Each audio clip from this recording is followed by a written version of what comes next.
Welcome everyone to the remote commission work session of June 7, 2021 at the Port of Olympia. The Port of Olympia is working diligently to address the threat posed by COVID-19 to Thurston County, the state of Washington, and the United States. On March 16, 2020, the commission adopted resolution 2020-03, authorizing certain emergency powers in light of the COVID-19 outbreak, including invoking applicable emergency exemptions to meeting those requirements on location restrictions of the Open Public Meetings Act.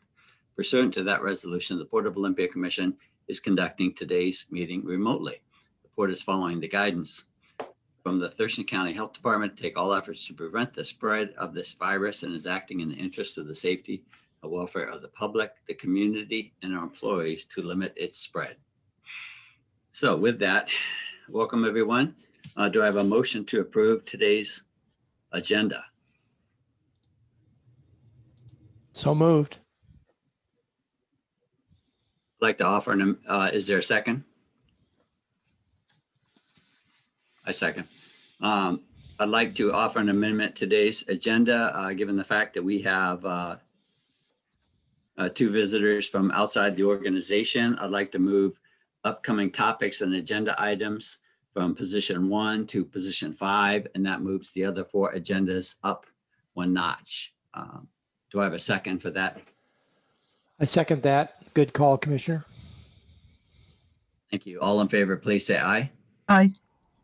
Aye. All in favor of approving the revised agenda for today's meeting, please say, wait, is there a motion to approve the agenda as amended?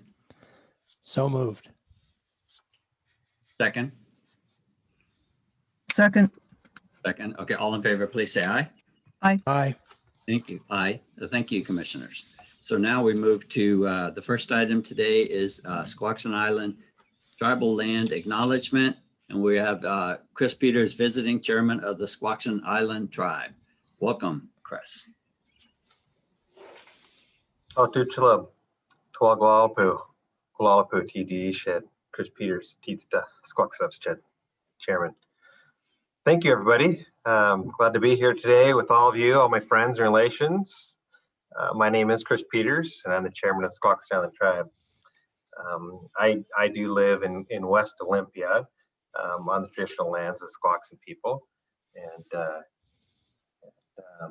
I am a descendant of 2 bands of Squaxin, that is the Squiatl and the Stuchas. Squiatl, they had their historic lands were on the Eld Inlet watershed and the Stuchas and Butt Inlet. It's a very proud heritage. So most of you have seen this presentation. Am I giving the whole presentation? Is that this morning? I was, yes, perfect, great. So most of you have already seen this presentation, and I'm happy to do it on record with you today. I'm very thankful that you invited me here today to do this. And so the Squaxin people actually come from a large, expansive land base. This orange island right here, you can see in the middle of this map, is Squaxin Island. And in 1854, our people were put on there, and this was our reservation after the treaties. But originally, our people came from this entire green area. This land base is our watershed, essentially. It's quite large, as you can all see. And each one of these inlets, there's 7 of them. We had a band of people that lived throughout each one of these inlets, and there were campments all along each one of these inlets. And that's where the original land base of our Squaxin people come from. I don't know how to switch slides. Sure, how to do that. Okay, thank you. These paddles represent the 7 bands: the Nusachatl, the Stuchas, the Squiatl, the Tepiksin, the Sahewamish, the Squaxin, and the Sahatlamamesh. And as I stated before, in 1854, they, during the Treaty of Medicine Creek, we were brought together and put on Mason County. Now, since we've obviously created a land base in Mason County in the Camilche area, and that's where we have our reservation now with our homes and our tribal center. Okay, next slide. So specifically, Olympia sits on the shores of Butt Inlet. I don't know, like down below, and the State Chas area, the Butt Inlet watershed is where you're all at. And the State Chas, we named this waterway after the people who lived there. And that's what it was known as. And as you can see to the right of the State Chas, actually to the north and the east is the Noosachatl, and that's Henderson Inlet. Also one of the 7 bands of the Squaxin people. Okay, next slide. I stated the Noosachatl. One of the things that people don't realize is that the expansiveness of the Squaxin people goes even further east than just Olympia. And so even all the way up here and where Johnson's Point is, we had people living all along these shorelines of the Henderson Inlet watershed. Again, it's a historic place for us, important. We actually have some markers there that speak a little bit to our people. And then next one, please. And then West Olympia, as I stated before, is the Squiatl. Eld Inlet, that the Cooper Point Basin in the middle here, Evergreen State College, sits in between both the State Chas and the Squiatl.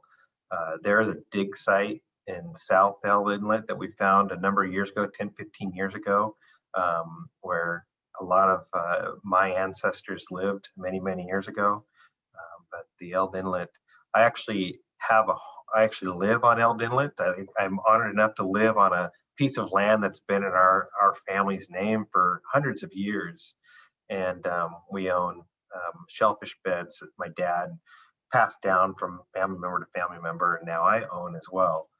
And we were fortunate enough to be able to maintain these lands. Back in the day, when our people were brought together and put on the reservation, I don't know how it happened, but it was illegal for us to own waterfront property, but somehow my great-great-great-grandfather was able to maintain rights to this property here on Eld Inlet. And so it stayed in our name. What we think he did is he was able to hide his identity. He wasn't enrolled or anything like that, but he was able to hide his identity and maintain the land claim there, and just owned it outright, ended up buying it. But we're fortunate enough to continue to live on that land today. Okay, so next slide. So as I've shown some of you before, this is just a basic acknowledgement. If you're ever in the city of Olympia and you want to acknowledge the people who've lived here before, this is just an easy one. And I would like to acknowledge the indigenous people who have stewarded this land since time immemorial and who still inhabit the area today.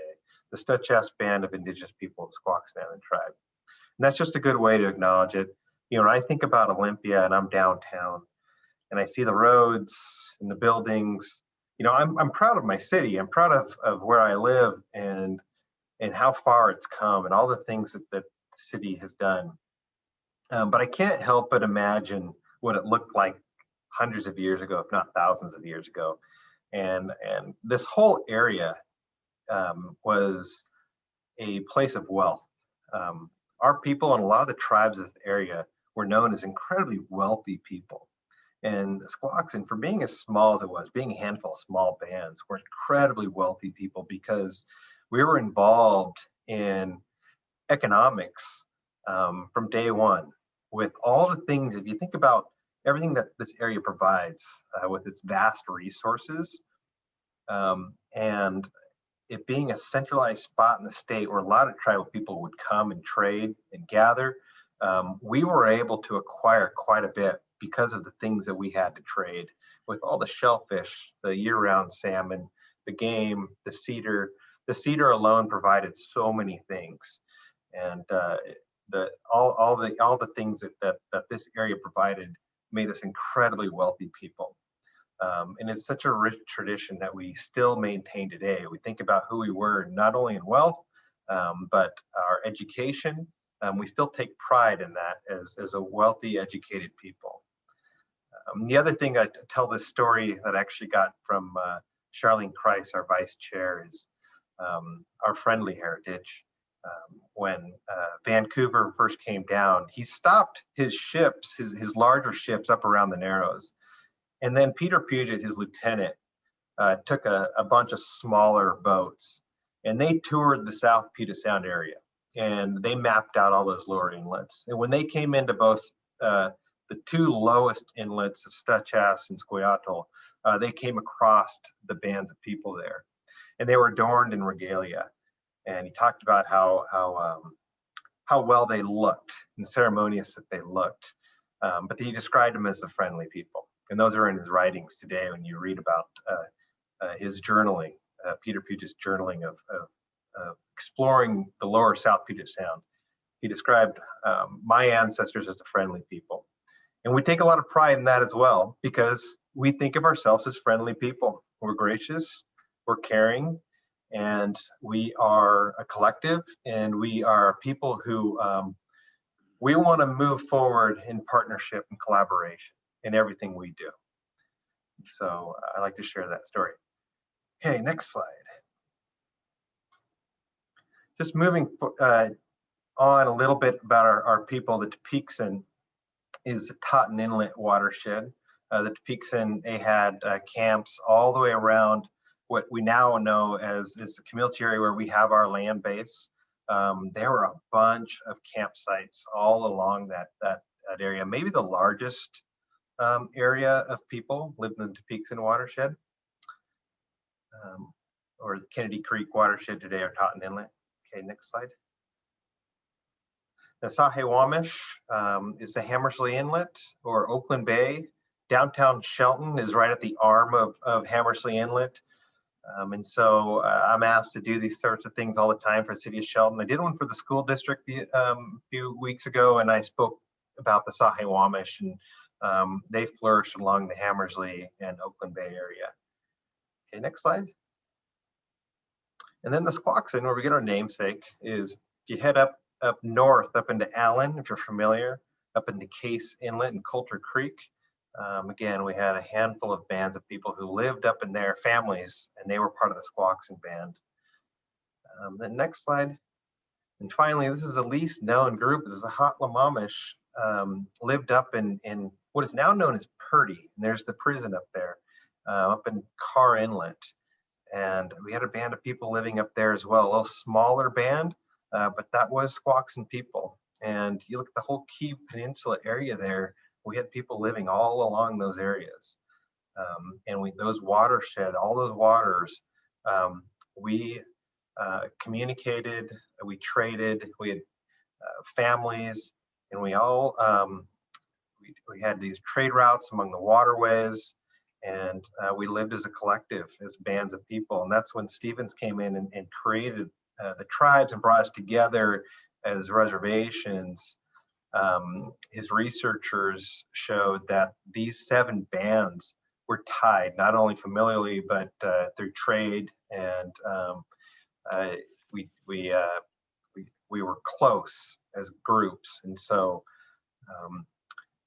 you know, whereas like the Nisqually, we're down to the Reach, to the east and towards Mount Rainier, and then as you go north, you have the Puyallup and the Muckleshoot. Okay, next slide, please. So a little bit about us, as I talked before, is we truly have always believed in a family approach in everything we did, not only as individual clans, but as a tribe overall. You know, we traded potlatch, fish, and hunted together. We did everything as a collective, and we created this atmosphere of teamwork, and we relied on each other for survival. And one of the things that we talk about is interpersonal relationships were so important, because we knew as small bands that if we were going to survive, that we needed to create relationships. That was so incredibly valued in our culture, that not only as we as each band worked together, but we were also going to be friendly and work together with other tribes in the area, and we were going to be known as that. And so being a collective was incredibly important to us, and we communicated as a collective as well. Next slide. Walking with gratitude, and quid exalt is the word for that. And what it is just a way of life for us as Squaxins. It's how we approach every day and everything we do is we have gratitude.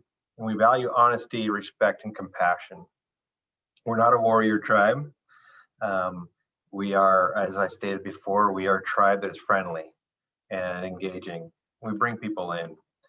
And one of the biggest things that we teach our children from an early age is the value of listening. And our elders teach this. And what we like to say is you listen with your ears and your spirit. And we always touch our heart when we say spirit, because that's who we are. When you're listening, you're not just hearing the words, you're being present and you're listening with everything in you. And that's so important, because to truly have empathy and compassion, you're conscious of a person's pain and their happiness when they're speaking, and you really understand who they are. And so it's a big part of Squaxin life, is to walk with gratitude or quit exalt. Next slide, please.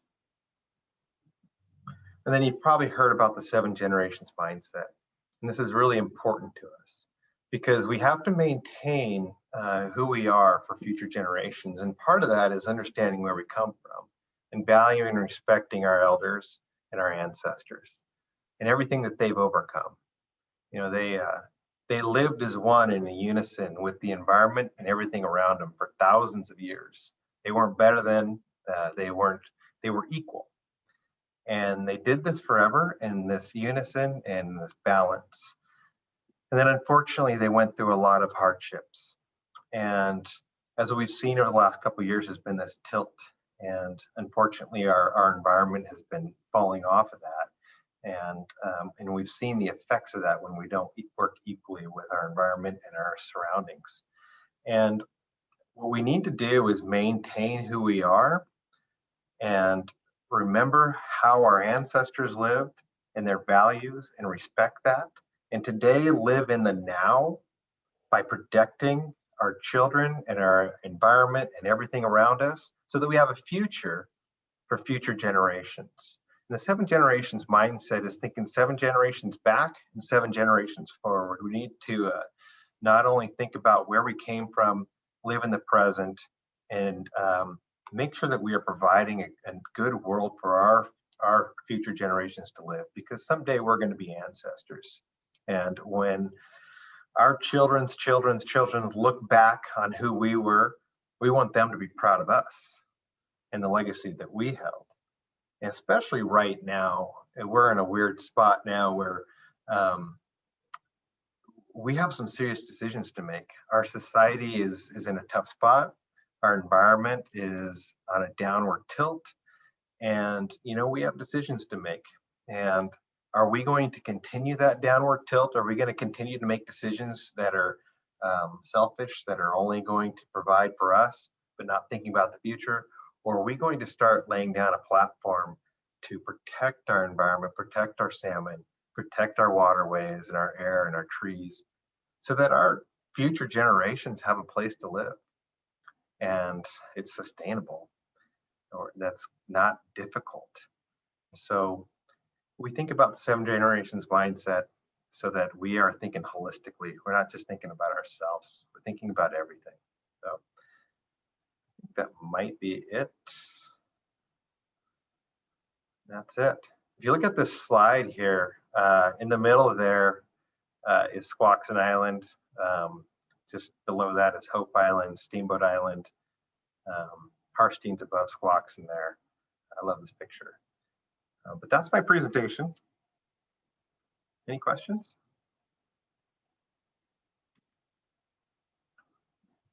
Thank you, Chris. Absolutely. That's, Chairman Peters, for that awesome presentation. I feel closer to the land and closer to our history, and so proud to share this land with you when I listen to you speak. So thank you so much for enlightening us. And commissioners, do you have any comments at this time?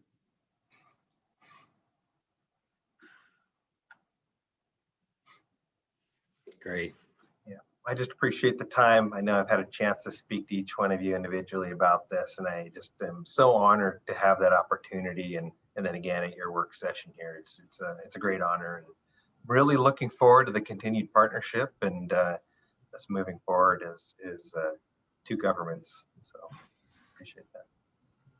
I want to thank you for the honor of your presence today, Chairman Peters, and thank you for sharing your wisdom and the history of your people, your stories, the wealth that you had from your cooperation and from the water. One of the beautiful things that wealth enabled and still enables your people to do is create art. You had the leisure to create art, and I'm grateful to your people for sharing that with us at the Longhouse, at Evergreen, at the art studios. And it's our job as public servants and working with you government to government to be good stewards of this environment and to take care of this land and water and to heal the damage that's been done. I heard a member of the Port Citizens Advisory Committee say a week or two ago, are we being good ancestors? And that resonates with what you have shared with us. Thank you.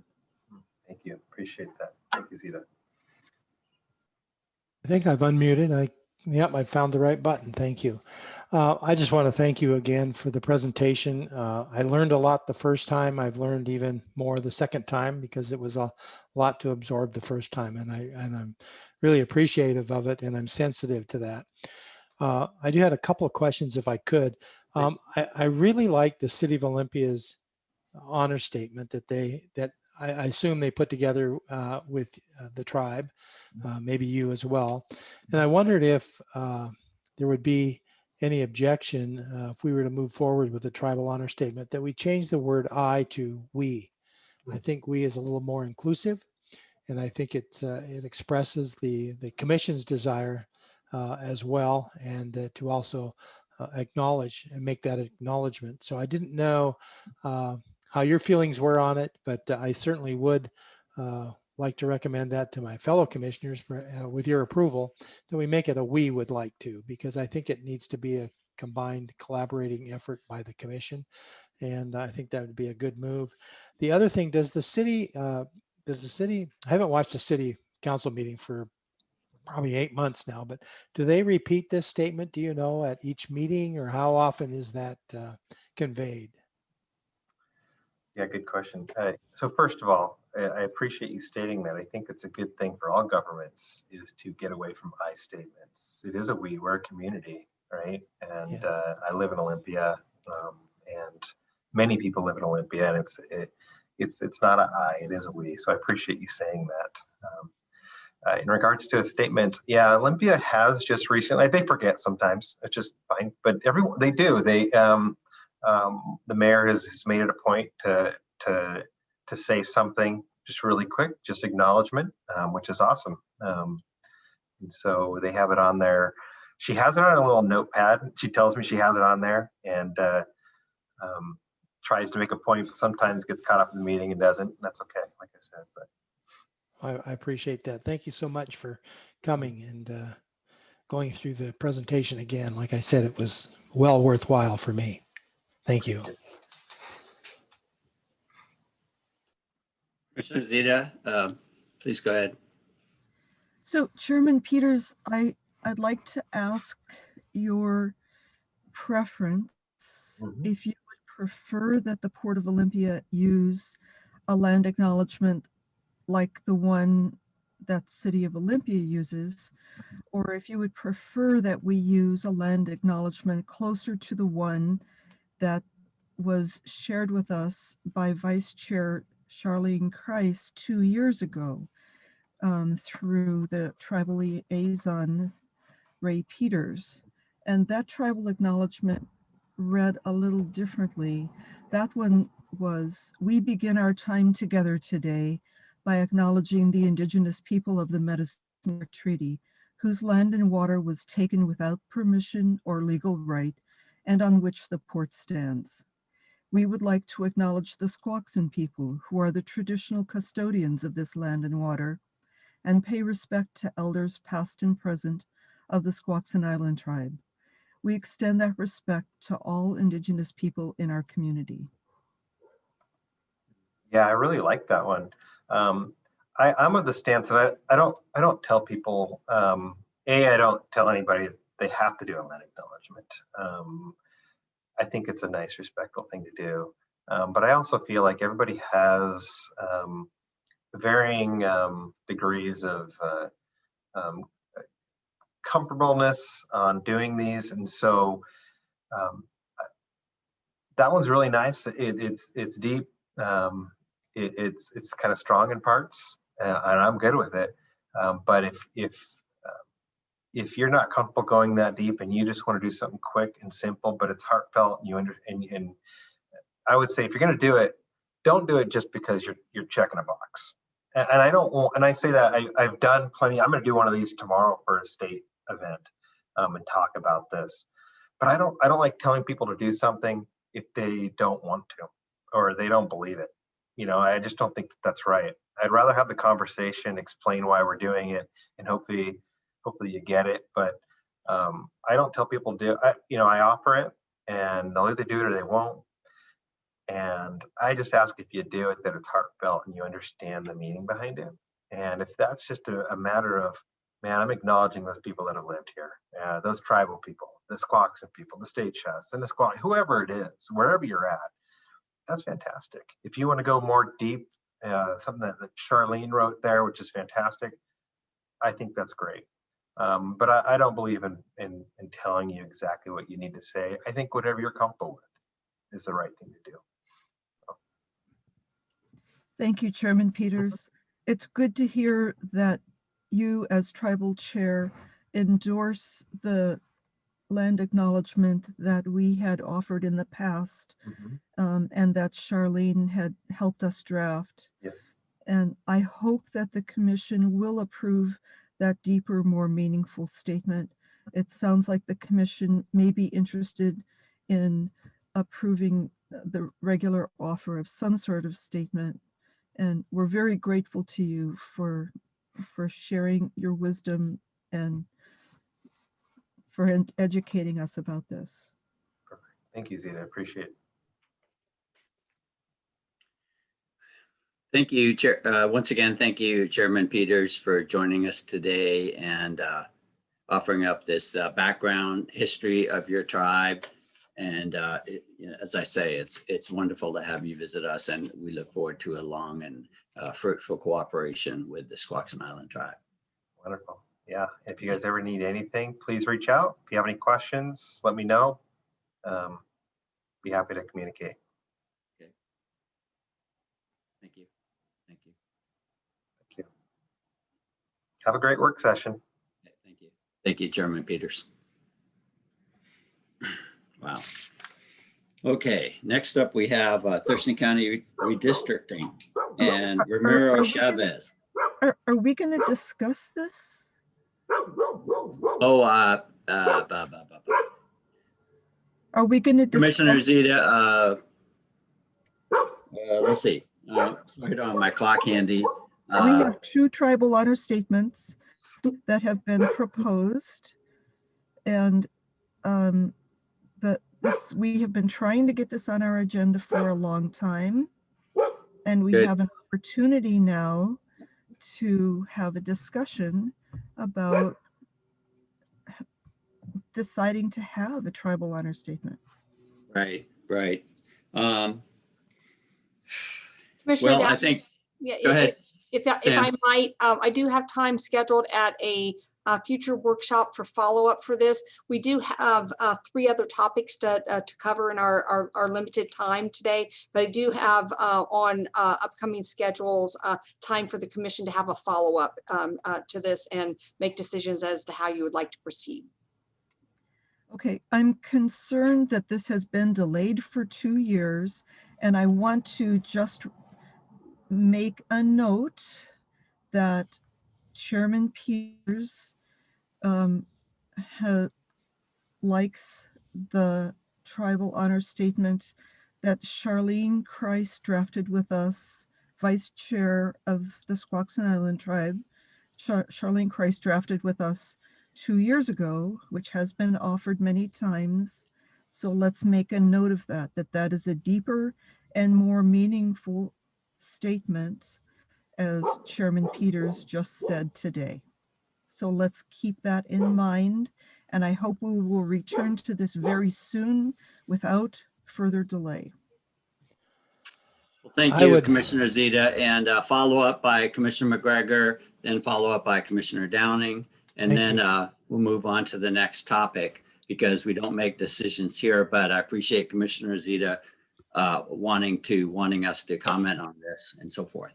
So Commissioner McGregor.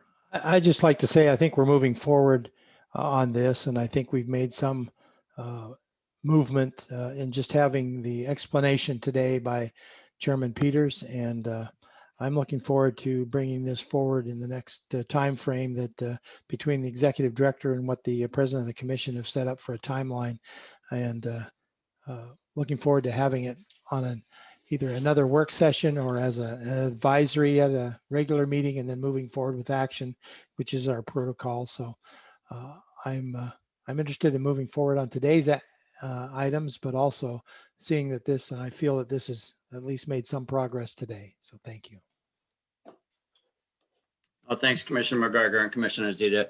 My thoughts on this are that, first of all, Chairman Peters is quite the diplomat, and he's not here, even asking us to adopt a tribal honor statement. But I think we reached out to him and he responded.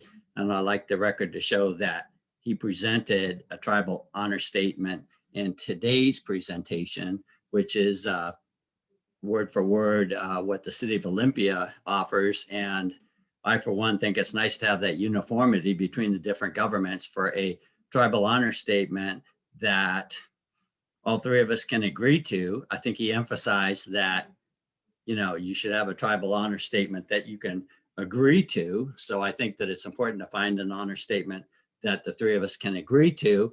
And he himself said that the tribal honor statement that was drafted 2 years ago has some pretty strong language, which I maintain my position from 2 years ago, that, I don't love a tribal honor statement that implies that in any way that the port has stolen land from the Squaxin tribe, which that first statement does. So that's my comment for today. I look forward, you two short timers, Commissioner McGregor and Commissioner Zeta. I hope we can get something passed before your time on the commission is up. And so I look forward to the next discussion. I make a motion that this come before us as advisory at the next meeting, that we consider the 2 tribal honor statements that we have discussed today in an advisory at the next meeting. Okay, it's been made a motion to bring the 2 different tribal honor statements to as an advisory at the next commission meeting. Is there a second?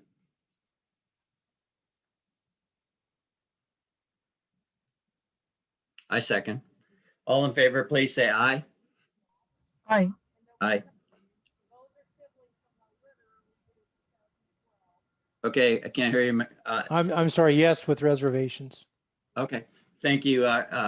Sam, I think you have, would you mind bringing those 2 statements forward and we can have a discussion as an advisory at the next commission meeting? Thank you. Okay. Next item is Thurston County redistricting with the esteemed Ramiro Chavez, Thurston County Manager. Welcome, Ramiro. Hi. Good afternoon, commissioners. How are you this afternoon? First of all, thank you for the opportunity to have a conversation with you. I hope this is the first of maybe a handful of conversations that we're going to have related to the redistricting that we need to go through this year. So what I have for you is a short presentation that I will give you a little bit of a background related to the redistricting. And then I can give you a little bit of perspective, some of the delays that we're going to be facing, we are facing related to the census data. And then at that point, I will move into give you a proposed strategy, as well as some proposed adjustments within the districts. Next slide, please.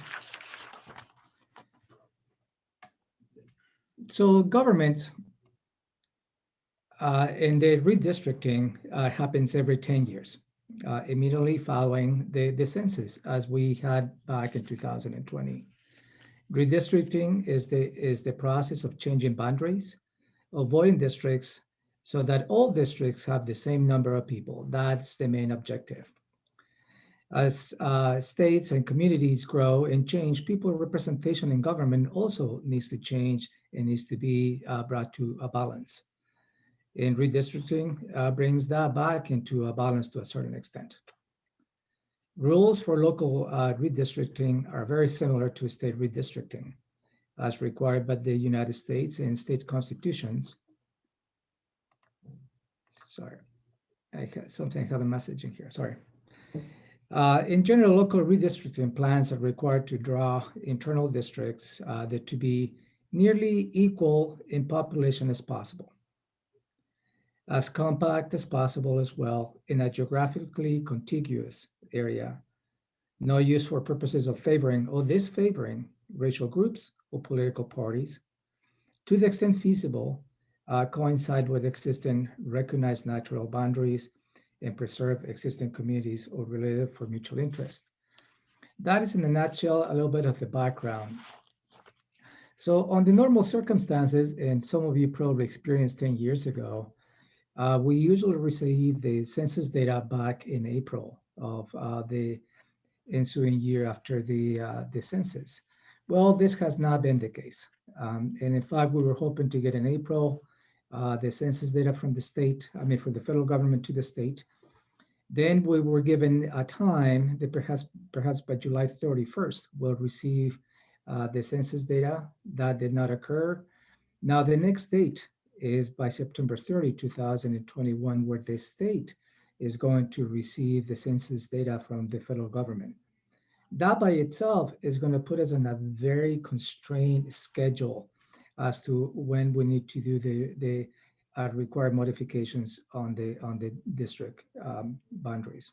As you know, the boundaries for the Port of Olympia commissioners needs to follow the Board of County Commissioners district, so that alignment needs to occur. So in terms of, let's assume that the state gets the census data from the federal government September 30th. That is not guaranteed they will get the census data from the state following that September 30th. So that a little bit is unknown. So in this graph, what you see is there is some timelines as to what the ultimate timelines as to when we need to get to the redistricting and approval by the different legislative bodies. So in the winter of 2021, 2022 is where the work needs to occur in terms of deadlines. By February 8th, 2022, that's the last date in which the Washington State Legislature needs to amend the Washington State Redistricting Commissions, and that is for the state. And by May 22nd, the local legislative authorities, in this case, the Board of County Commissioners, needs to approve the revisions of the different district boundaries. And that leads to when we have the filings for candidates, which is the week of May 16 through the 20th, 2022. This is the what we call is the deadlines of everything that we need to do. But if we follow those deadlines, it will put a tremendous pressure to the county auditor to go through what she needs to do in order to accommodate the redistricting. So this is what I call the deadlines, but we're not going to follow that. So I'm going to be presented to you the alternative that we're going to be following, just to make sure that we give the county auditor enough time to work within the precincts, the voters, and the mini districting. So it is aligned to for the candidates to file whatever office they seek on the upcoming election. Next slide, please. So the proposal that we have developed, and we have presented this to the Board of County Commissioners, the approach will be to move whole precincts along with commissioner district borders. And that is going to be, we're going to try to avoid splitting precincts, because that creates a lot of work for the county auditor to go through that process. Move the minimum number of precincts necessary to balance population. That's the key objective. At this point, we're preparing to submit, if available, just one proposal, a little bit different what occurred 10 years ago. 10 years ago, there was several proposals, but it just, we don't have the time to go through that vetting process to assess the pros and cons of the many different proposals. What we're going to make an attempt also is to all elected officials and candidates will remain in their current districts. We're not going to be making, suggesting any changes on the district boundaries. They will take elected officials out of those districts. They will be represented. That will not be the case. And also what we're going to be doing, and this is the first meeting that I have, thank you, is to meet with the different stakeholders to provide with the census information and then start working on this agree upon approach to do the necessary redistricting and yet meet the necessary timelines. Next slide, please. So this, I'm not expecting you to read. There's a lot of fine print in here, but it gives you a perspective. So the purplish tone that you see in there, that's District 2 of the Board of County Commissioners. The greenish tone is District 1, and the orange brown tones is District 3. Based on the projected population that we have seen, at least for now, we need to move approximately 4,300 people from District 2 to District 1 and 1,890 people from District 1 to District 3. And that will achieve just about a balance of 97,000 people per district, which meets the objective of balancing by population. You see the small circles on the center of the map. That's where we're planning to shift the precincts. And it's going to be a whole precincts that will be shifting from the districts that I just highlighted to you. So if you see there's really is no much flexibility based on the number of people that we need to balance between the districts.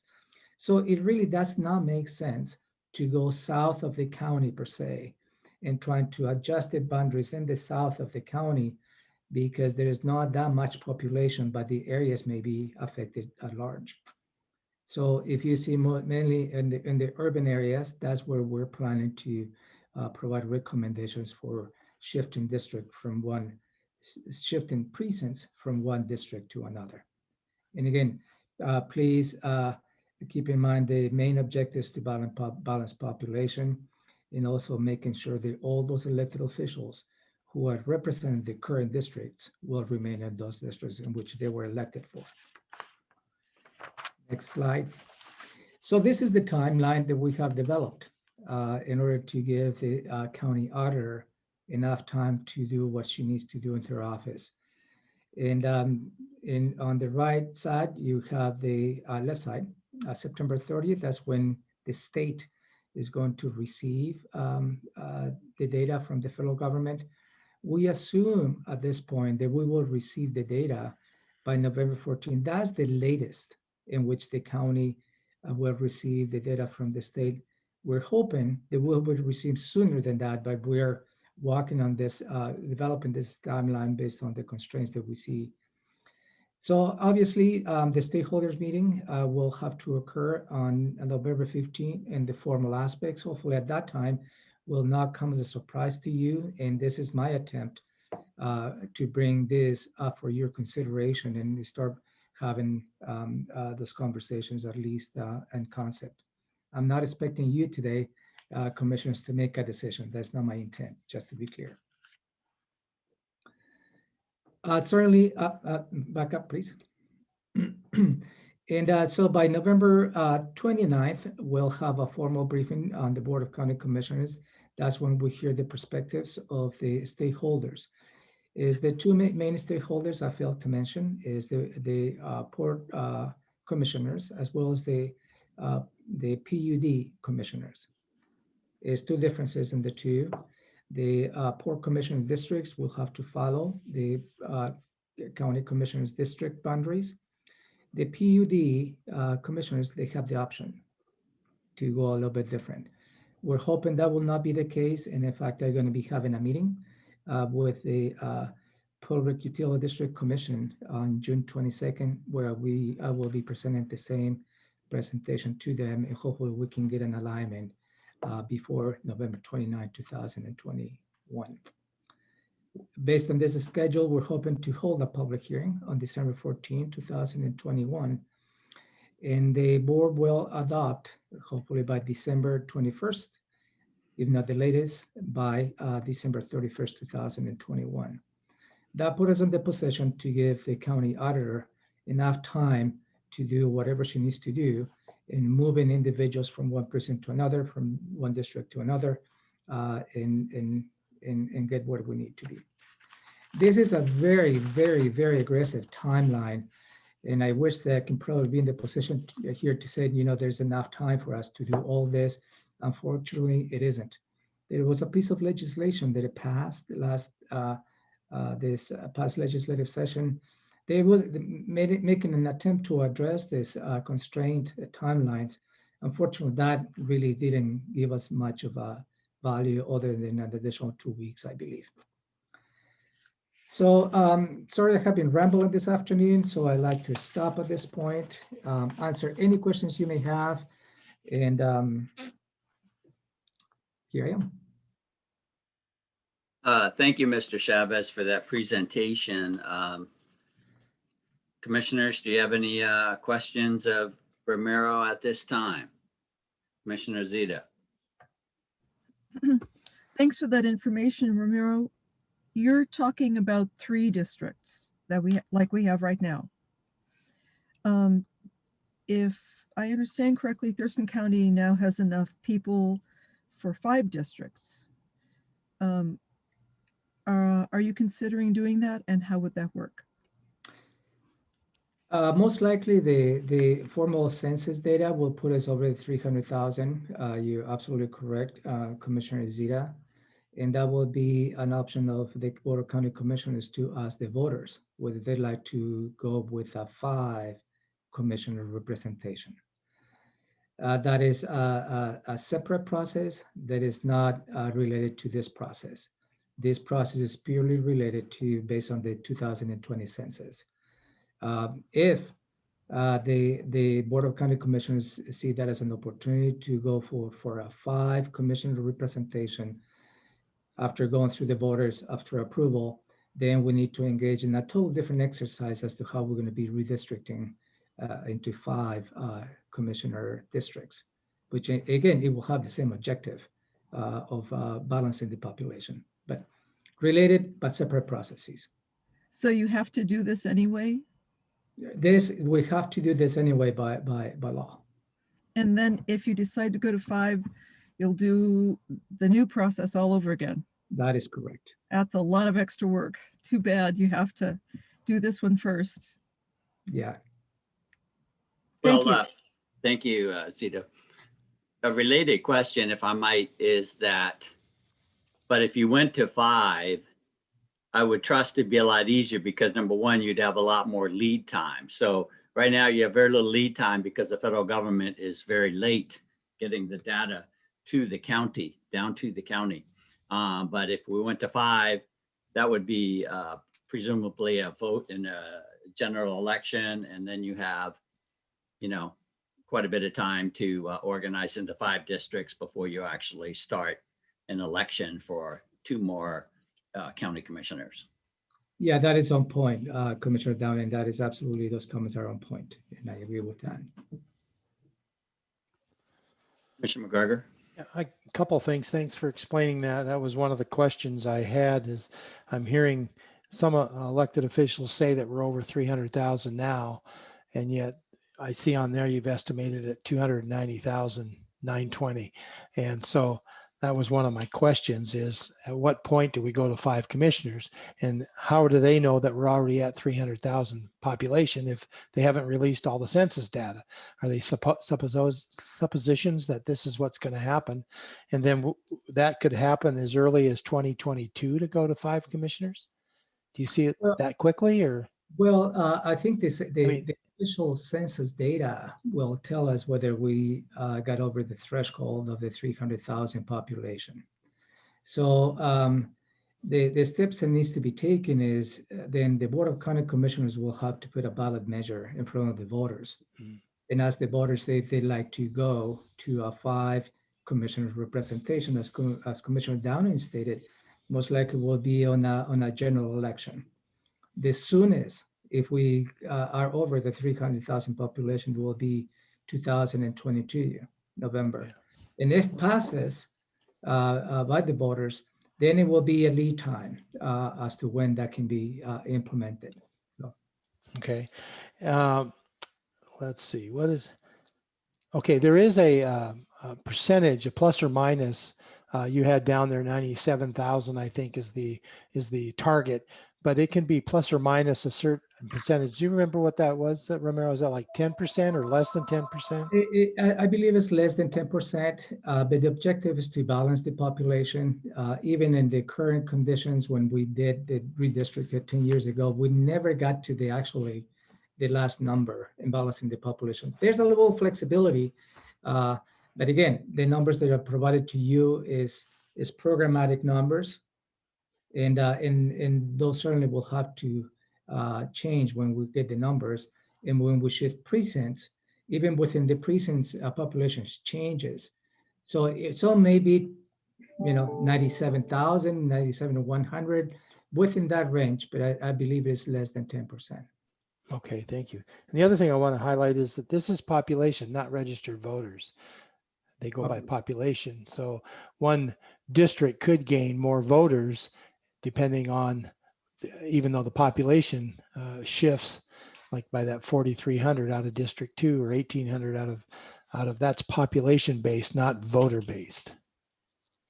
Yeah, and my understanding of the requirements is to make sure the population is balanced. Right. Well, thank you. Thank you for presenting that. I've been kind of interesting following this along because we had to do this about 10 years ago, and it was an exercise then. But of course, the numbers came out early enough that things could be adjusted accordingly, and the port's very interested in that. And if the commission does decide to go to 5, I would be one voicing that we should also take the Port Commission in the same direction at some point. So, thank you. Well, thanks for those questions, commissioners.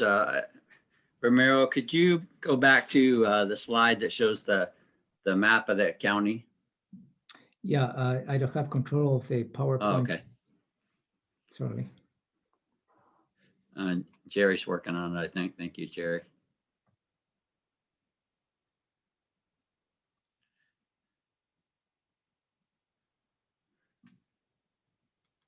There you go. Okay.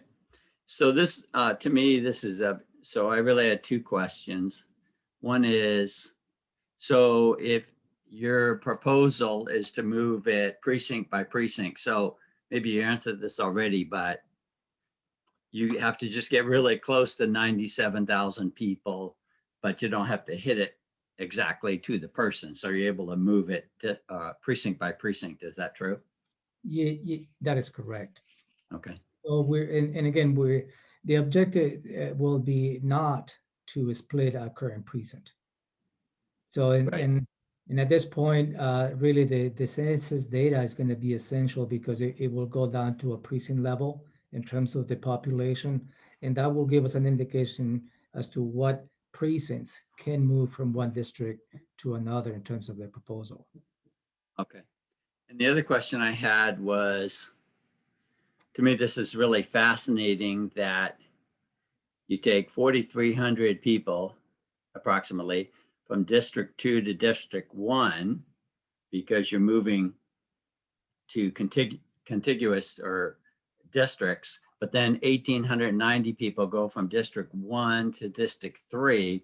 So net, you have about 2,410 people moving into District 1.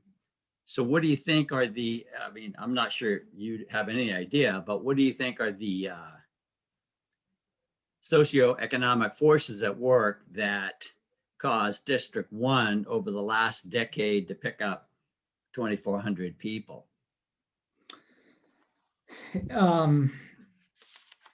That is a very difficult question to answer, Commissioner. The only thing that I can tell you is the concentration of the population obviously is within the urban areas. And within the urban areas, and all of us can make perhaps an statement or an assumption as to how the demographics work within the urban areas. But that's really where where we need to probably shift.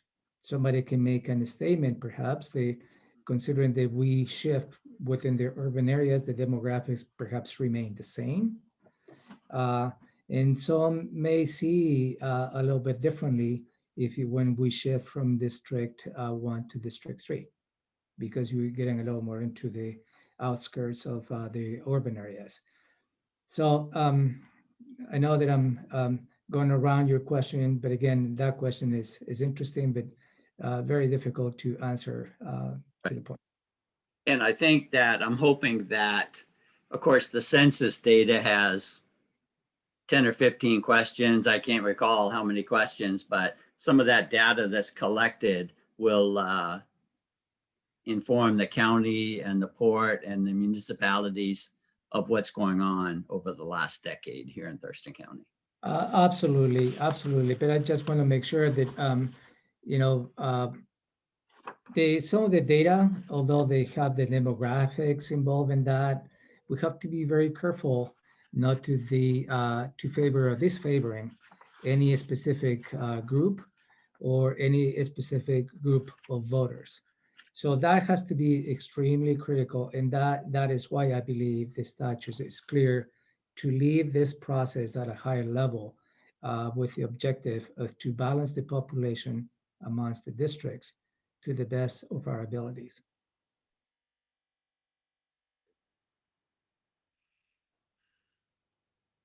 Any other questions for Ramiro, commissioners or Sam?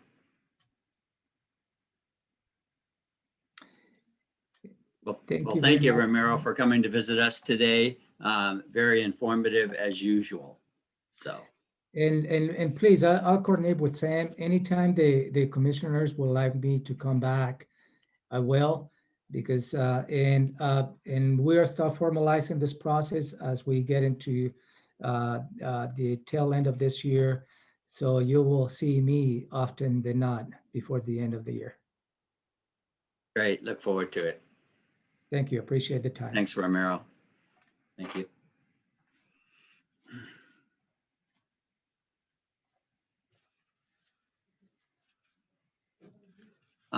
Okay, then. Next, we have the Rotary Art Project update, and our own Clarita Maddox is presenting.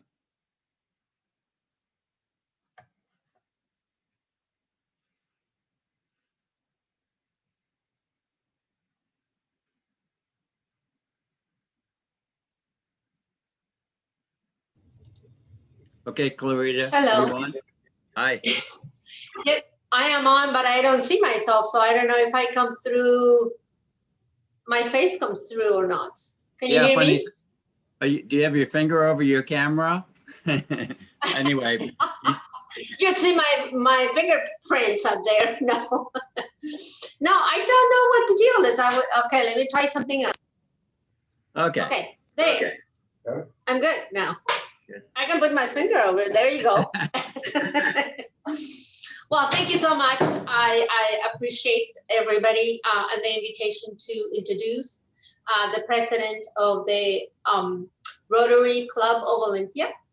And this is related to their approach to the port in 2019, or a little bit prior to 2019, to locate a sculpture in commemoration of their 100 years of service in the community. So they brought forth a petition to be able to place it at the Port Plaza. And that was presented to our executive director and the management team. And I understand that was briefed to the commission, and license agreement was granted to the Rotary in order to do that. One of the conditions was to be able to share what the art was and who the artists were. And they went out for an RFQ and an RFP actually. And they're bringing forth today what they choose at this moment to be an appropriate piece of art and sculpture that would be placed at the Port Plaza.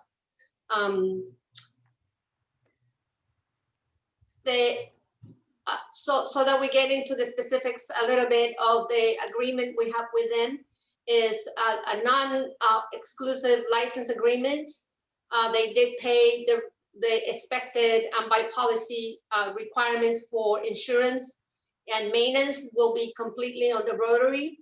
And also we have reserved the right to ask that it be removed for any reasons that is necessary to further the mission of the port. And mutually as well, if they need or desire to move it, they can also move it to another location. So today I am happy to introduce Dawn Chalmer. I hope I'm not chopping up your, your last name, Dawn, who will be going through a quick presentation of where they are, where they've been, and where they're going in order to move this project forward and answer any questions you have. So thank you so much. Don, is he out there? Okay, great. Thanks for sharing the first slide. And it's our pleasure, commissioners, to be a part of your work session today. With me is Bill Freymire, who is the artist selected by our selection committee from our club to create this particular art piece. We're very proud of our working relationship with Bill. He's been very easy to work with. Despite common misconceptions about working with artists. He's been very much of a pleasure to work with, very accommodating in terms of our club and, of course, all the things that we've done. Our club has raised the funds needed to complete the construction and installation of this art piece, and will continue to raise funds in support of our centennial, which will then provide additional funding for community-based grants that will go above and beyond the art piece as a part of our overall celebration. The art piece was created based in part by a survey we did of our members in which they indicated a desire to create a lasting testament, if you will, to our 100 years of service to the Olympia area, and also to reflect in that art piece the various components of our service to the community, basically as, again, shifting the focus from ourselves to the beneficiaries of our work. Next slide. And as you can see, this is a placement of the piece there at Port Plaza. I think I'm especially proud that our Canadian artist has chosen local vendors to move toward the foundation and installation of the art piece there at Port Plaza. You can identify that there are certain requirements for an installation of this type, including a 1 or 2 day period to move through a site analysis, perhaps moving some plinths to accommodate this particular piece. And I'd like to turn it over to Bill. Bill, you want to comment about the site analysis from your point of view?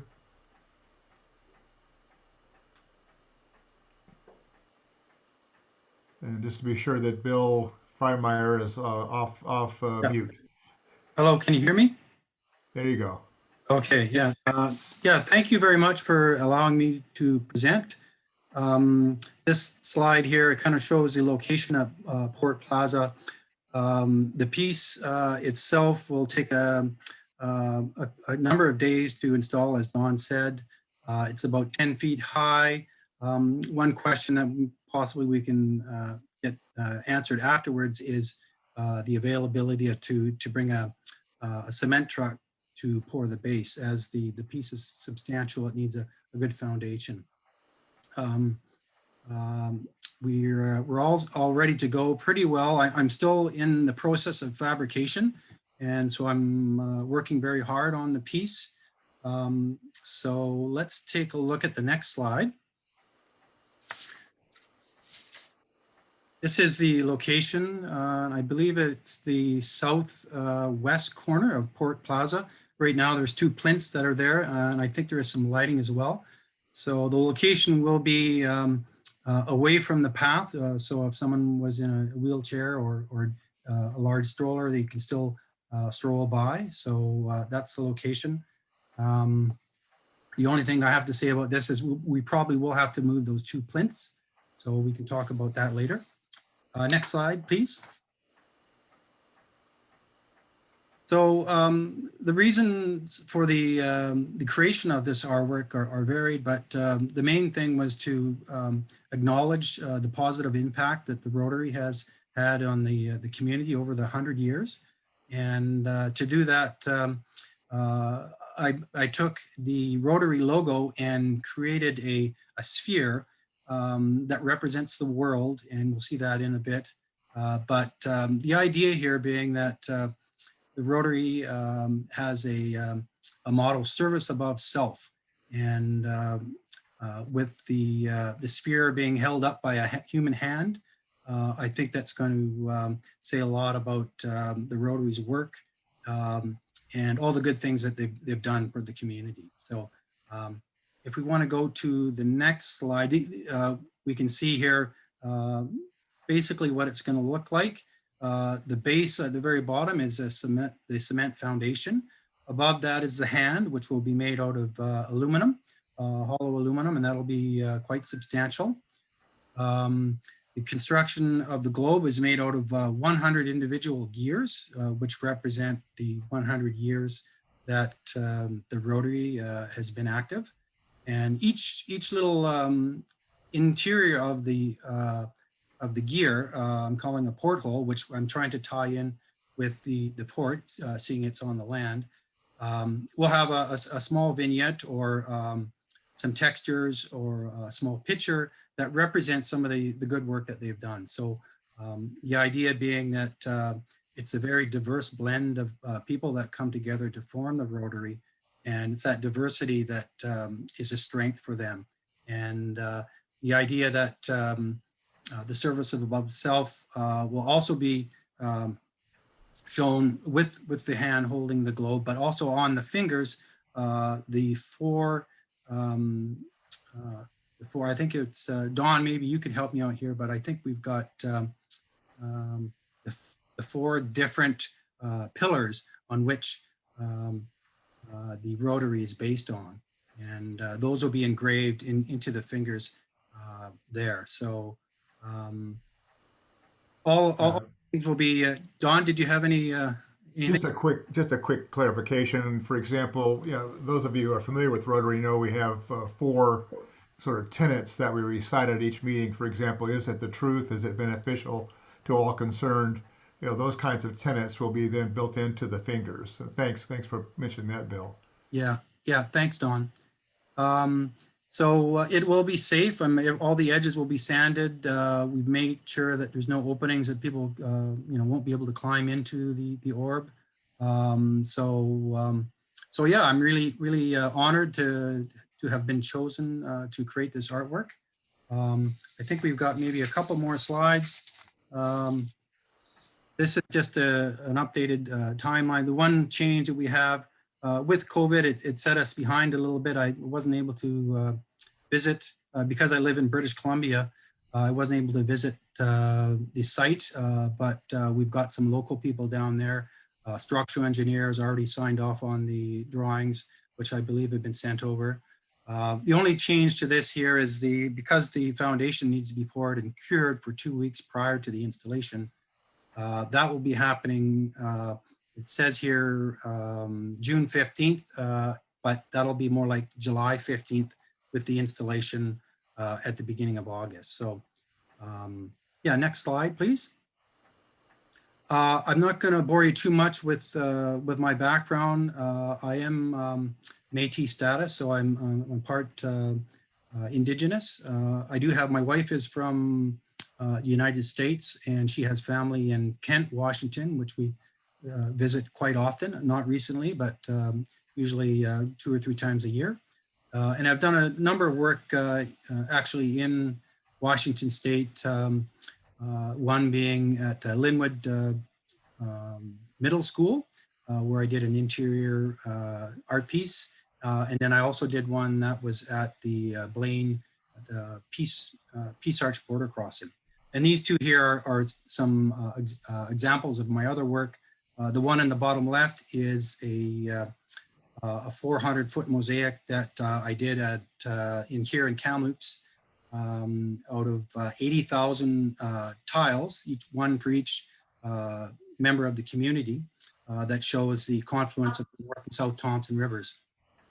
And the other one is just a sculptural piece that I did that's on display in South Surrey. So I don't have anything else really to tell you. I know you guys are very busy, but it's been a great honor to work on this, and I'm really excited about how it's going to turn out. I do have, I don't know if you can see this, but I've got a scale model of the piece, how it's going to look and how it'll come together here. You can see that. It's got a broken finger. Don't worry about that. And then I do have one section that I'm just going to quickly show, which shows you the scale of the sphere. So these are the gears, and these are the type of acrylic panel that will be having the designs etched into them. So yeah, thank you very much for allowing me to share my work, and I really look forward to installing it and having it be a really interesting part of the local community that people can experience and enjoy. Any questions for the commission or staff? Thanks, Don and Bill. Really appreciate you coming to talk to us about this art project. It's pretty cool looking. And I turn it over to my fellow commissioners. Do you have any questions or comments about this? I'll go first.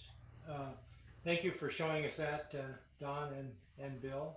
Oh, can you Tilt your, bring your oh, there there we go. down. Okay, There somebody you was go. going like this. I thought I was stand on my head or something, but in any event, thank you for bringing this forward. I know it's been a long process for the Olympia Rotary Club with the COVID impact to it, because your 100 years was about 1.5 years ago, if I remember, or last year anyway. And you were looking forward to putting on a big gala type of thing for anyone that wanted to participate. And I know Rotary's had a big impact in the Olympia area for all of its 100 years. So at least this club anyway. And I want to thank you for that. And I'm looking forward to seeing some nice looking artwork down on the, to enhance the tourism and the amenities that we're providing, that, and in this case, you are providing to the citizens of Thurston County. So thank you for that. And when is the day of your actual gala or your big? September 10th will be the unveiling of the piece, and that afternoon, and then that evening will be the gala that will conclude a celebration of the 100 years. Okay, very good. Well, thank you. Looking forward to at least coming down to see the unveiling. So thank you. You're more than welcome to join the dinner as well. And we're going to be, of course, if we have to, we'll smuggle Bill in. I think I can make it by boat. We'll bring him in by boat. So through the port, of course. Yes. Yeah. Well, I had a question, Don. How does this compare and contrast with the Rotary Park that's over on what do you call that, West Bay, or in that area? Is there a Rotary installation over there? There is not. That was I think one distinctive characteristic was that was a combination of several clubs, Rotary clubs, coming together to support that. The good news is this particular piece will be visible from the park, and of course vice versa. So there's that linkage through the water. But at this point, there is not an installation similar to this at West Bay Park at Rotary Point. I want to make sure we say that properly. We've been corrected before. Oh, I see. Nice. Thank you. Well, it's a great project. Commissioner Zita, please go ahead. Yeah, thanks for the update. Looks like a cool piece of art. Thanks for sharing the process. And I apologize for turning off my video. I have a weak connection. Understand. I teach Evergreen College classes through Zoom, and some of my students are trying to link to the class by their cell phone, so I can appreciate when you don't have the best connectivity. Well, thank you, again, Don, thank and you thank so you. much. We really Yeah, appreciate thank your you. time today, and Thank you so we much. Look forward to this. Yep. Thank you. And everyone. look forward to this coming together. It'll be fun to see. Thank you. You bet. Thank you. Thanks a lot. Bye-bye now. Bye now.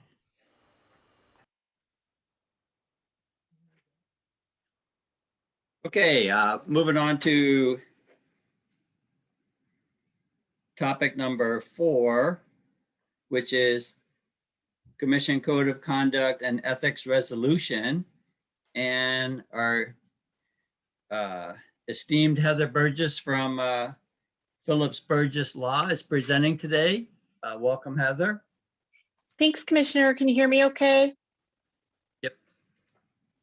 Good. Good to see all of you. And I did see Commissioner Zita briefly too earlier. So good to see all of you.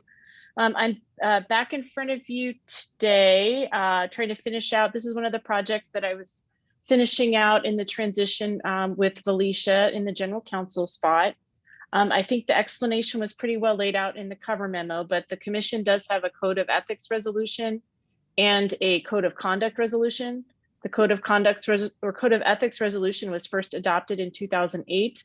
As I've noted in prior briefings, there's some elements of that resolution that are currently out of date or not consistent with the way state law has been updated. One of the mechanical problems with the resolution is that in many places it actually restated different portions of state law, which then make it difficult to keep on top of as those laws change over time. It also has its own enforcement mechanism that mandates the use of an outside investigator when ethics complaints are made, which doesn't provide the commission with any control over the budgetary consequences of having to utilize that process. Secondly, the commission has a code of conduct resolution, which was first adopted in 2015 and subsequently amended, addressing different aspects of commission conduct. So over the course of the last year and a half or so, the commission has at various times discussed amending these resolutions. In the context, there was some discussion in the context of the Jurassic Parliament training that was taking place, and we got some examples of other local government resolutions, in particular, I believe from the city of Kenmore from those materials. And then we had a work session in August that discussed some more specifics and options, which I presented to the commission at that time. In the context of that discussion, I gave you some examples from other ports as well as other municipalities and tried to get some guidance about how the Port Commission wanted to proceed with its existing resolutions. Coming out of that discussion and feedback, I've prepared what's attached to your materials, which is an entirely new code of conduct and ethics resolution combined, essentially. What I've done is strip out the elements that would restate elements of state law and incorporated those instead by reference, added specific elements that the commissioners had commented on during the review process. And then with respect to code of conduct, I've honestly lifted wholesale from the code or Port of Bellingham's code of conduct resolution, existing code of conduct resolution from 2018. As I believe the commissioners know, Frank Schlemick, who's the WPPA Port Council, advises the Port of Bellingham, and they had gone through a fairly arduous process to arrive at that resolution. So it seemed to reflect at least a good starting point from best practices for purposes of an example for the Port Commission. So I've prepared a draft that's attached to the materials, and I'm here today to seek your feedback first on the approach, and then as to any specific issues or discussions about content and next steps that the commission would like to take going forward. I don't have slides or any PowerPoint presentation. If you wanted to see the actual resolution, we'd have to have Jerry screen share the packet materials.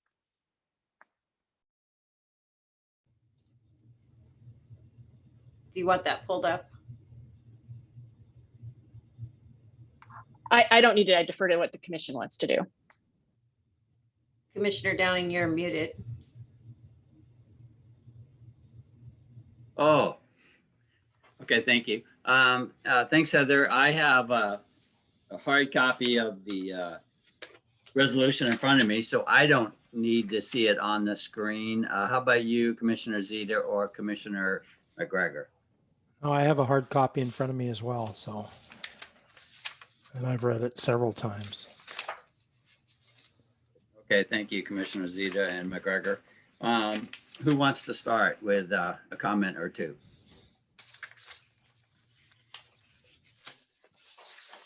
Commissioner Downing, I should also say too that one of the options here, depending on the scope where the commission is on this particular issue, is I'm happy to take written comments and suggestions and then incorporate those as alternatives. For example, if you wanted to substitute a sentence in paragraph A and Commissioner McGregor had a different one and Commissioner Zeta had a third one, I could incorporate comments into a single document and bring that back at a future meeting. So I just want to put that out there as an option. Other than that, I'm just going to track along with your comments and try to put together an updated version. Okay. Well, if you don't mind, fellow commissioners, I got a couple of questions. Let's see.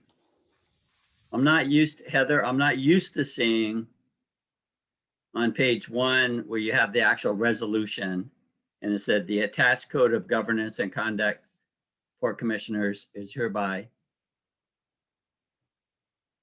adopted.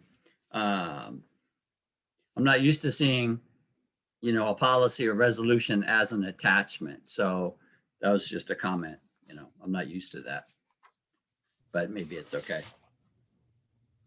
It is how we have all of our other policies. That's a resolution with an attachment of an exhibit, and then the exhibit is the policy.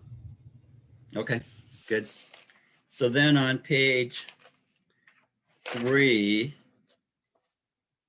paragraph I,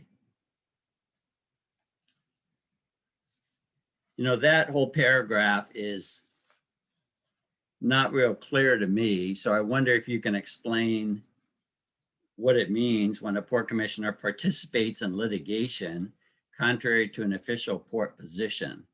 You know, what do you, I don't really get that paragraph. Certainly, Commissioner. This one I took almost verbatim, not quite from the City of Kenmore's example. That's the same for paragraph J as in Juliet below it as well. What this is intended to do is avoid a situation where a port commissioner may desire to participate in a piece of litigation that is adverse to the port or contrary to a position that the port has taken in an actually filed piece of litigation.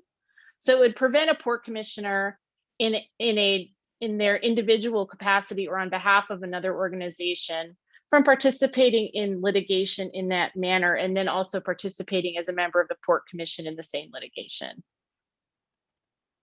We haven't had that particular circumstance occur directly here at the Port of Olympia.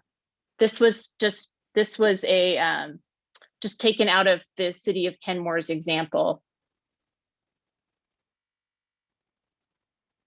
So thank you. And then in the next paragraph, so I appreciate where you've gotten some of your source material. I totally appreciate that. And you know, that's fine with me. However, sometimes things need to be tailored a little bit to, you know, our experience at the Port of Olympia. So in this next paragraph J, once litigation has been certified to which the port is a party, the communication by commissioners regarding the case with anyone other than port staff or the port's legal counsel is discouraged.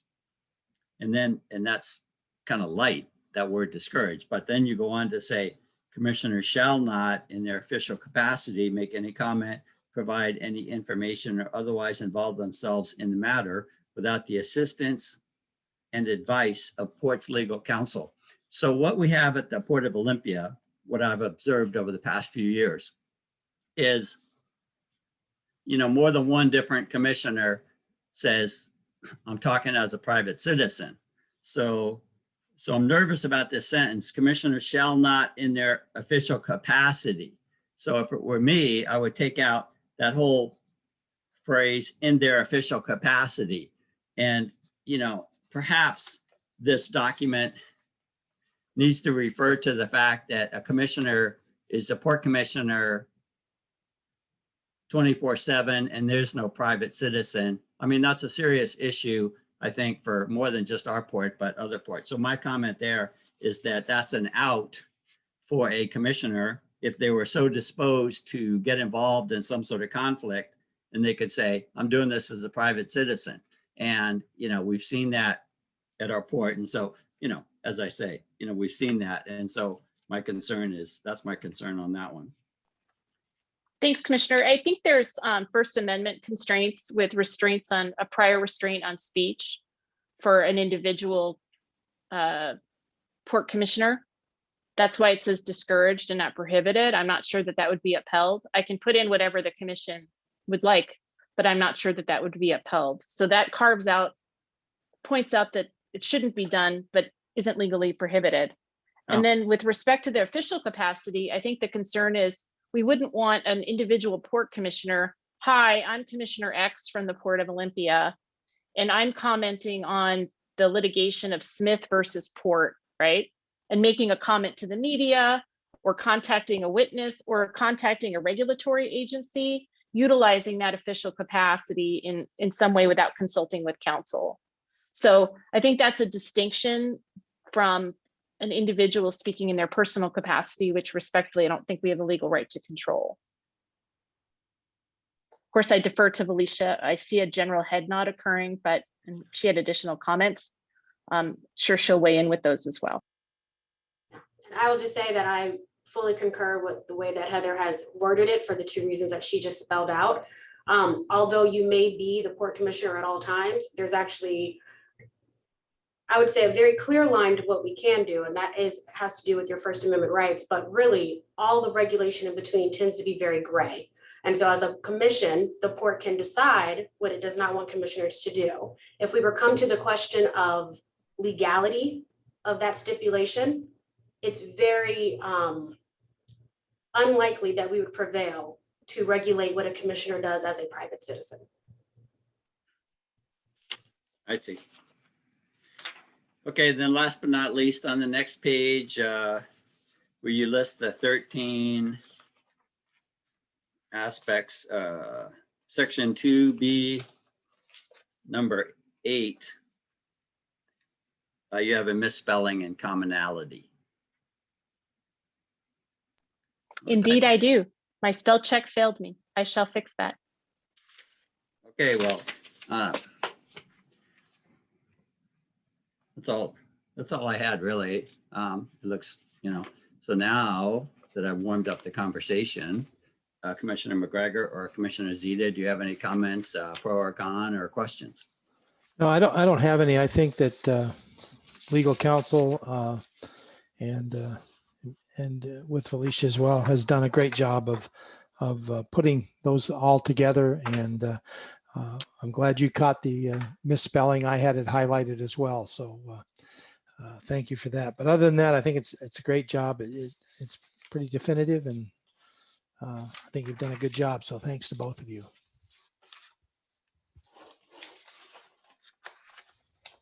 I believe I'm seeing a thumbs up and a head nod from Commissioner Zita. Either Okay. that or there's a good show on in front of her on another device that she is not sharing with the rest of us.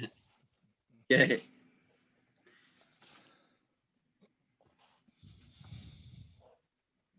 So I will Good. definitely fix the spelling error. I do apologize for that. And then otherwise the plan would be to bring this forward for advisory on the 28th of June. I think it's an important document, so I look forward to, you know, any public comment regarding this document, but I think that it's an excellent job of bringing the code of conduct and the ethics resolution together in one document. So I appreciate that. Certainly, I know it was a long time coming. Apologies to Sam and Felicia on that, but at least we got it through the queue. So commissioners, of course, great to see you, and I'll work with them on getting a corrected copy back to you guys with a cover memo for the 28th. Thank you. Thanks, Heather. Good to see you. All right, I'm going to sign off. Have a wonderful afternoon. Okay. Heather? Bye. Well, great. And excellent. We're moving on to our last agenda, which is upcoming topics and agenda items. And our esteemed Executive Director, Sam Gibney, you have the floor. Great, thank you, commissioners. You can go to the next slide, please. So at our Monday, June 14th meeting, we have the interlocal agreement establishing the Olympia Sea Level Rise Response Collaborative coming back to you for action. We also have 2 documents from the POCAC. These were assigned to the POCAC by the commission earlier this year for some updating, and that is the base resolution that sets the terms of the POCAC, and then the POCAC rules of operation. Gigi McClure, who is the chair of the subcommittee, will be making those presentations. And I just wanted to note too that in the process that we have outlined in the POCAC resolution, so this will come before you as advisory. We are prepared.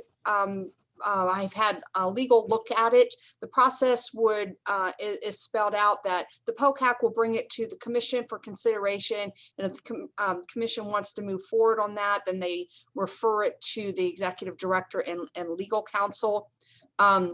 We decided to take a quick look at it ahead of time. We're going to allow the POCAC to present their work. We do have a couple minor comments on that, and then we're prepared if the commission so chooses to turn that around and bring it back to the commission for consideration of action at a future meeting.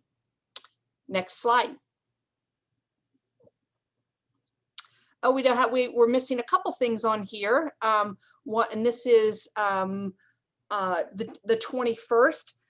We have also added to this agenda the consideration of adding Juneteenth as a port holiday that has recently been adopted at the state level as a state holiday. And so we'll be giving you an advisory and looking for some direction from the commission on that.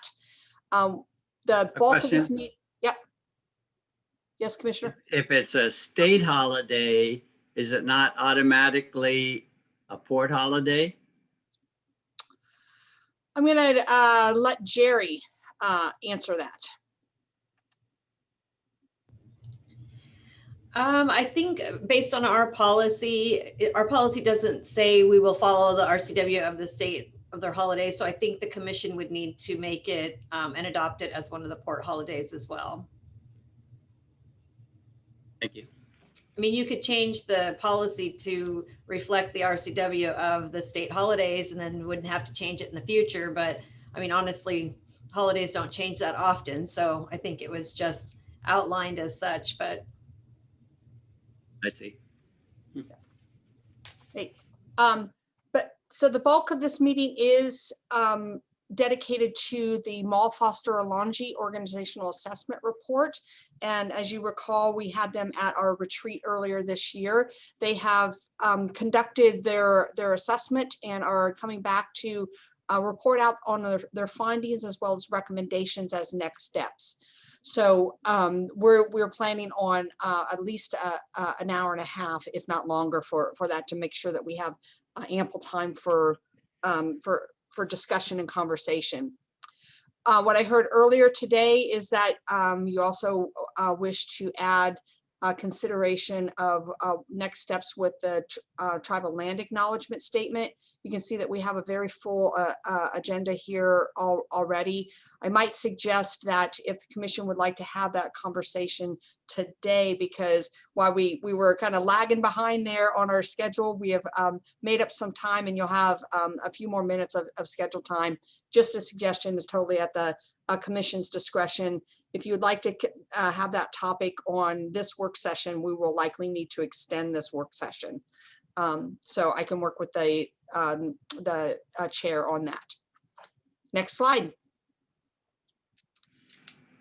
On the 28th, as Heather had already noted, that we will be bringing back the Commission Code of Conduct and Ethics Resolution for an advisory.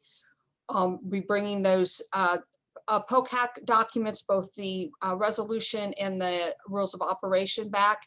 And then we have a capital projects final acceptance for action other. These are capital projects that have been completed, they've been closed out, and the last step is for the commission to formally accept these projects. This is one of the things that sets ports apart from other local agencies and special purpose districts in the state, that this is actually a function of the Port Commission.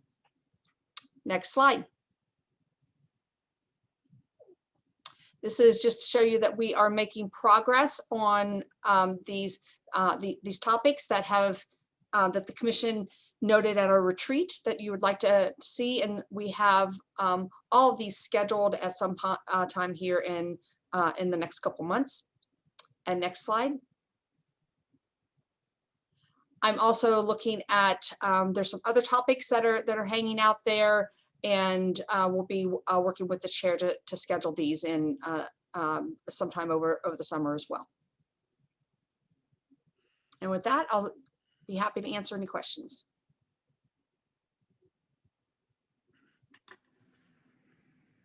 Thank you, Sam. Commissioners, do you have any comments about the slides that you've just been presented with? Yeah, I have a couple of things I'd like to question. Excuse me.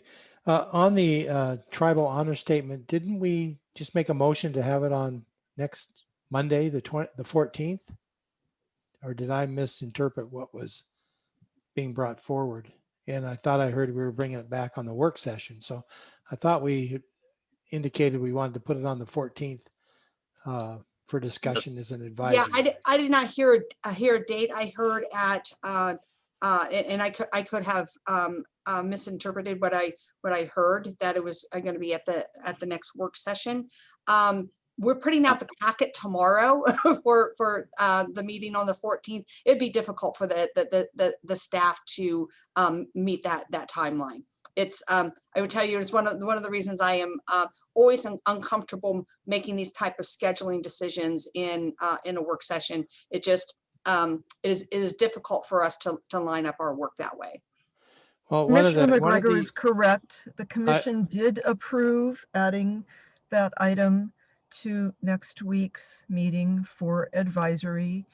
I believe that staff has the text of both statements. If you need the text of the statement that I offered in recent years, I'm happy to send it again. I think it should be a pretty easy thing. I'm happy to work up a cover sheet if you need that.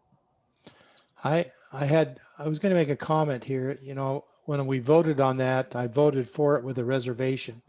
And what my reservation was, in our business rules, we don't set up when we're going to bring it forward. We allow the president and the executive director to put it on the schedule, knowing that there are resources that, you know, employee resources and that type of thing. So that's why I voted on it. Just want to make sure I understood. I did vote for it, but my reservation was it's contrary to what our rules ask for, and therefore it is really out of line, but I voted for it anyway. But it does make it difficult unless we agree to let them put the packet out on Wednesday or Thursday, which is a little later than normal, if that allows them the time to do that. But again, it's up to the executive director and the president of the commission. So I'll leave it at that. And then the other one I had was we were going to have a discussion on contracts at a work session, but I didn't see it on any of the lists. So I don't know if I missed it. I think it's, I might have missed it. So yeah, I think it's on the ones that have that it's been scheduled. It's been scheduled. Okay. Yeah. That's it. Thank you. That was it. It's just Thank later you. this summer. Yeah. And again, I did not hear a date for the meeting. It's one of the things. It's very. I will note that it is sometimes be that you believe that you are being clear. And what I would interpret next meeting as, I actually heard work session, but if it was next meeting, I would not interpret that as the meeting that I have to put a packet out for tomorrow. So I do want to be responsive to the commission, but I think we need to be realistic that in our turnaround times, and that it's very difficult for us to put a packet together from 4:30 p.m. to go out by tomorrow. So as I said, I'm happy to put the cover sheet together and to compile those two statements. I think this is a very simple one. And Executive Director Gibney and Commissioner McGregor, your points are well taken. However, I've had it to about up to here with, belaboring the tribal honor statement. And so in this case, I appreciate Commissioner Zita's desire to move it forward. I don't know that it's going to move forward beyond Monday, but all we need is a piece of paper saying commissioner discussion and the two different honor statements. That's all we need. I don't have an alternative, a third alternative. I don't think anybody else does. And so it'll be a pretty short discussion of, really it's up to the commissioners if we can agree. And at this moment, I feel like, we shouldn't approve one unless all three of us agree, because I think that Chairman Peters, or Chairman, help me out. Peters indicated that unanimity was important. That's the sense I got from it. So if you don't mind, Sam, let's get this moving.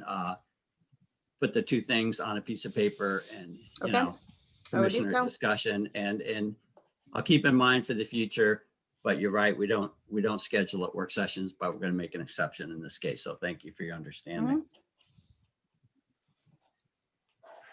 That's all I have. Thanks. So Sam, do you want me to put that cover sheet together, or do you want staff to do it? We'll have staff do it. If you can just make sure that we have the text of the statement as you read during today's meeting. I'll do that. Okay. So Sam, can you put up, I'm not sure my packet has the same slides you do. Can I see that last slide? No, they're changed. We always change them the day of the meeting to give you the most recent scheduling that we're working on. Good. Okay. Can I see that last slide? That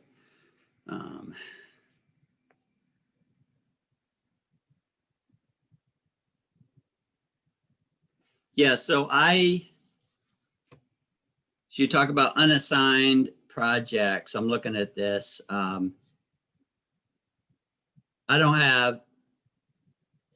Was I the one that was bringing forward the crane analysis? Because if I was, I'm withdrawing that. So okay. If it was me, I don't need to see any more crane analysis at this time. I originally requested that, and okay. We had a preliminary discussion. We did not, we didn't follow through on that. So we need to follow through on that. Okay. So I guess we'll leave that one on there. And the other one that I don't see on there that I think I might have had not a conversation with my fellow commissioners, but I think that at some point this year, we're going to be asked to approve a new IT contract. So I think that it would be beneficial for us to get some sort of presentation on what our current IT framework is. There's probably more pieces to it than I realize.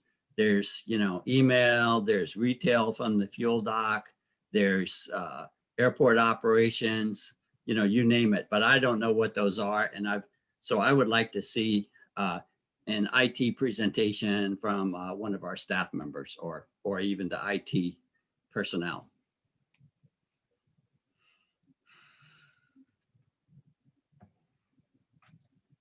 Okay, so Commissioner, if you would, if you would like to make a motion for that, then we can see if it's the will of the commission to add that.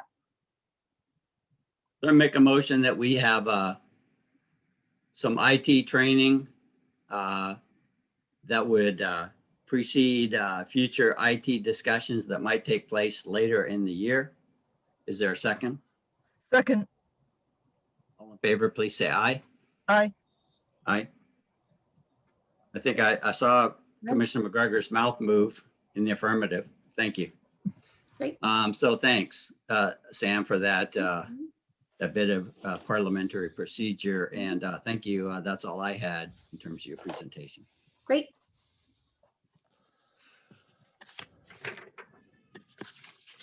I would move to adjourn since we've completed all of our items on the agenda. Second, So, okay, it's been moved and seconded to adjourn for the day. All in favor, please say aye. aye. Aye. Aye. We are adjourned. Thank you, everyone.